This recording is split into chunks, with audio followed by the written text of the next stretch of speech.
Before beginning our exploration of objectivism, we need to answer two essential questions. What is philosophy and why it matters?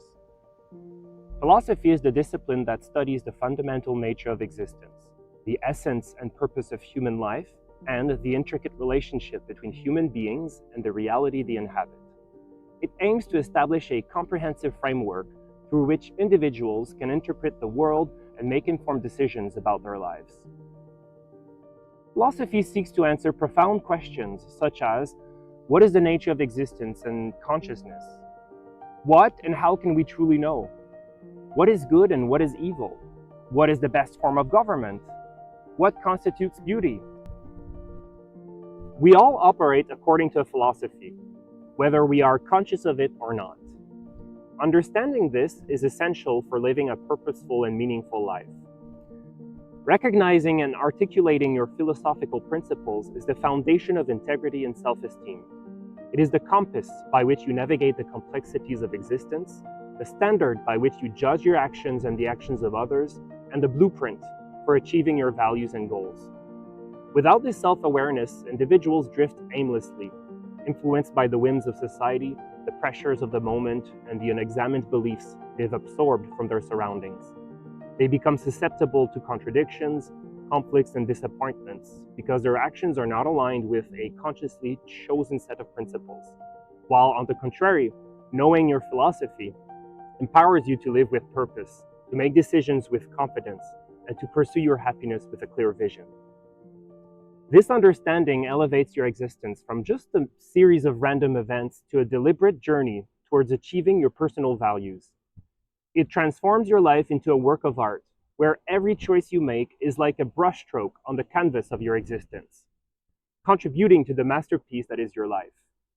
Thus, acknowledging and embracing your philosophical principles is not just important, it is the very essence of living a life that is truly yours, marked by achievement, fulfillment, and happiness.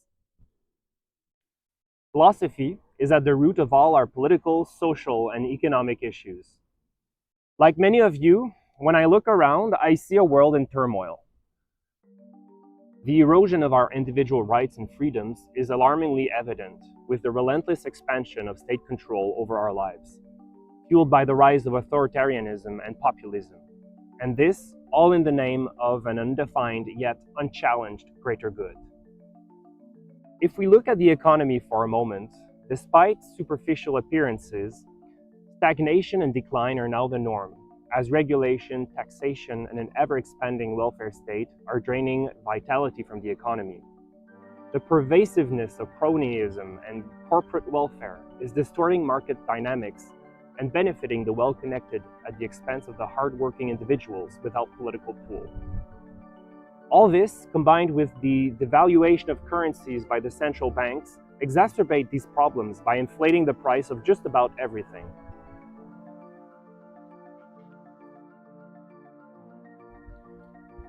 Centralized control over economic affairs is limiting entrepreneurial initiatives and hampering wealth creation, leading to stagnation and dependency, rather than fostering growth and innovation.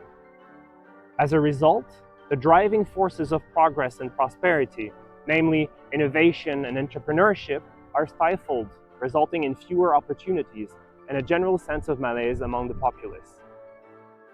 The dream of improving one's life through hard work and ingenuity seems increasingly out of reach, as the rewards of success are penalized and redistributed. Essentially, it appears that the American dream has died. If we look at our society, its fabric is unraveling quickly, as individualism is replaced by an obsessive fixation on collective identities of all types, such as race, class, gender, sexual orientation, or political beliefs, which fosters division and resentment. We see a universal shift towards evaluating individuals not by their own merit, but by the group to which they are perceived to belong. The principle of shared success and mutual respect is giving way to a battleground of competing interests and pressure groups, each fighting for greater access to the government's purse and the levers of power. This fracturing along ideological lines is eroding trust and social cohesion. The noble idea of achieving success through merit and effort is being overshadowed by a culture of entitlement, where success is viewed with suspicion or outright hostility. The general feeling is that wealth is gained through dishonesty rather than hard work and innovation. Successful businessmen who have made significant contribution to our world, transforming industries and improving our lives, are condemned rather than celebrated for their achievements. Culturally, we can see a general loss of optimism and a sense of resignation. The pioneering spirit that once propelled humanity to great achievements is suppressed by a pervasive sense of limitation and constraint. As individual aspirations are being limited by the omnipresent state, the dynamism that characterized human progress is fading away. In the artistic scene, paint splattered randomly on canvases is lauded as high art, while our public squares are cluttered with sculptures that, on the rare occasion they resemble anything discernible, distort the human form beyond recognition. In music, sound lacking both melody and rhythm are celebrated as the peak of musical innovation. Internationally, the rejection of free market principles is leading to diminished global trade and cooperation, as protectionism and economic nationalism are on the rise. This is not only exacerbating economic difficulties, but is also heightening geopolitical tensions as countries turn inward, viewing each other more as rivals than as partners. The global order is becoming increasingly fractured, leading to a world that is less safe, less prosperous, and less free. Wars and conflicts fueled by religious and nationalist fanatism are raging on and tearing apart entire nations, resulting in a world plagued by violence and instability. I could go on, but I think you get the point. The world is a mess. Now, have you ever stopped to wonder why? Why, despite all our remarkable advancements and achievements in science and technology, do we find ourselves in such a predicament? Well, the answer lies in philosophy. Yes, philosophy, the underlying principles and values that guide our decisions, shape our cultures, and our politics. You see, as you may have heard before, politics is downstream from culture, but more importantly, culture is downstream from philosophy. This means that the dominant philosophical ideas in a society not only shape its political and economic structures, but also influence the behaviors, conflicts, achievements, and triumphs of the individuals within it. Thus, philosophy stands at the heart of our current predicament. The chaos we witness is the result of inherently flawed philosophical ideas. Typically, ideas born in academic institutions make their way through the culture, ultimately converge in the political arena, shaping our societies. Much like the beginning of a stream in the mountain, philosophical thought often finds its sources within the walls of universities and academic institutions. Here, philosophers and academics contemplate life's big questions, developing theories that explore ethics, reality, and our place in the world. These ideas are shared through lectures, publications, and the media, reaching a broader audience of students and the intellectually curious.